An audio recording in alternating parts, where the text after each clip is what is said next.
No vídeo de hoje, em vez de revelar os bastidores de um filme ou dois, eu vou falar sobre 10 segredos e curiosidades de 7 filmes diferentes, passando por grandes clássicos do cinema até produções mais atuais, com tecnologia de ponta. Mas eu vou deixar também a marcação de tempo aqui embaixo nos comentários, porque eu sei que isso sempre facilita para alguns de vocês. E eu começo falando de Garotos Perdidos, um filme que foi muito citado na semana em que eu tô gravando esse vídeo, infelizmente por causa da morte do diretor Joel Schumacher. Essa história de vampiros dos anos 80 chamou atenção por vários motivos, entre eles um ótimo elenco jovem, o visual super estiloso e a mistura de terror com comédia. Mas se você chegou a se assustar com o filme, principalmente se você assistiu quando era pequeno, talvez seja uma surpresa para você ficar sabendo que uma das maiores preocupações do diretor, na verdade, era que os monstros ficassem sensuais, pelo menos na visão dele, né? Isso deu um trabalhão para a equipe de maquiagem, que teve que testar vários designs diferentes até conseguir atender o gosto do Joel Schumacher. O curioso é que o Greg Cannon, o artista de maquiagem, resolveu, vamos dizer assim, homenagear o diretor se inspirando no rosto dele para criar um dos monstros.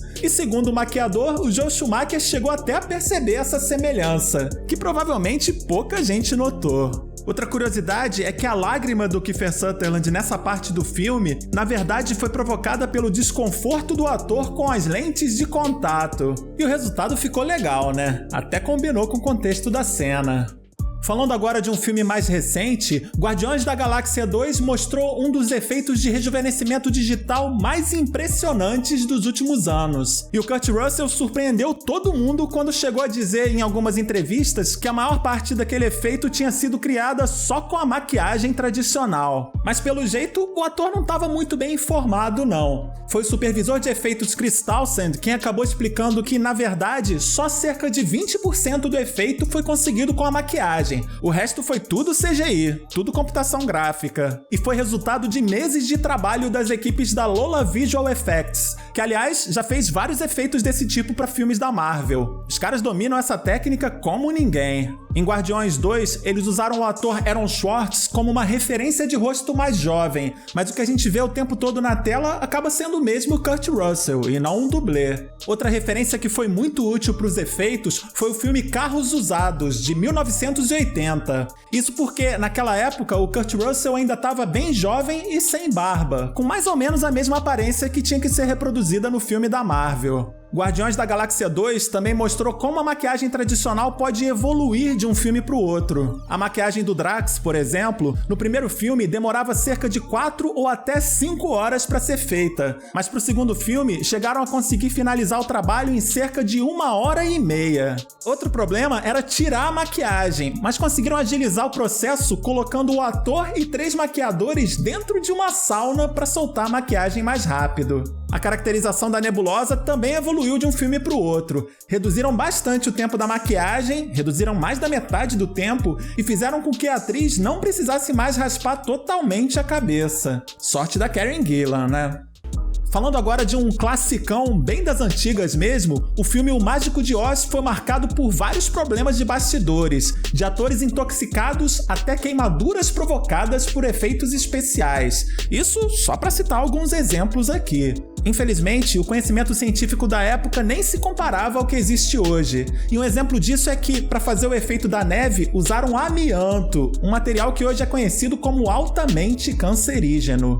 Outra curiosidade de bastidores desse filme, essa bem mais leve, é que os cavalos coloridos foram pintados com pó de gelatina. E do jeito que eles ficaram se lambendo, parece que eles gostaram da ideia, viu? Dizem até que tiveram que filmar o mais rápido possível para que os cavalos nem tivessem tempo de remover a maquiagem. E se na produção de filmes nem sempre o tempo é um bom aliado, com o avanço da tecnologia, tudo ficou um pouco mais fácil. Um exemplo disso foi o primeiro filme da Mulher Maravilha, que acabou precisando de refilmagens quando a atriz Gal Gadot já estava com 5 meses de gravidez. A solução, obviamente, foi reduzir a barriga da atriz por meio da computação gráfica. E para, pelo menos, tentar facilitar o trabalho da equipe de efeitos, resolveram cobrir a barriga da atriz com um tecido verde, naquele esquema que você já conhece de depois depois substituírem o verde por um efeito visual. A Gal Gadot, sempre bem-humorada, gostava de brincar dizendo que se sentiu grávida do sapo Kermit, aquele que também é conhecido como Caco aqui no Brasil. E por mais que alguns ainda torçam a cara para o uso do CGI, não dá para negar que esse é um daqueles casos em que a computação gráfica realmente foi bastante útil.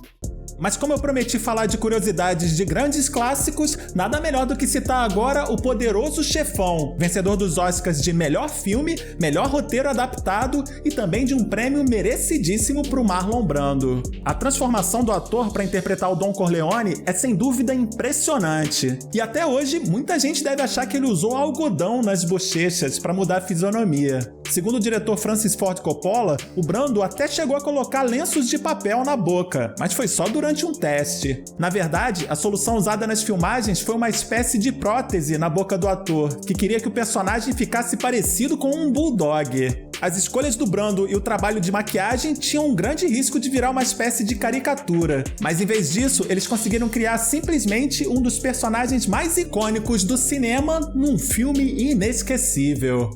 E falando em obras que marcaram a época, o primeiro Jurassic Park tem lugar garantido em qualquer lista de filmes que revolucionaram os efeitos visuais no cinema. Inclusive, eu ainda devo falar mais dele aqui no canal. Mas talvez você já tenha se perguntado como é que fizeram os sons dos dinossauros. E a resposta para isso é até bem simples. A maioria deles foi criada manipulando gravações de sons de vários animais. E a estratégia deu tão certo que continuou sendo usada em Jurassic World. Mas um dos casos mais interessantes é o dos Velociraptors, que tiveram boa parte dos efeitos sonoros feita a partir do som de tartarugas acasalando.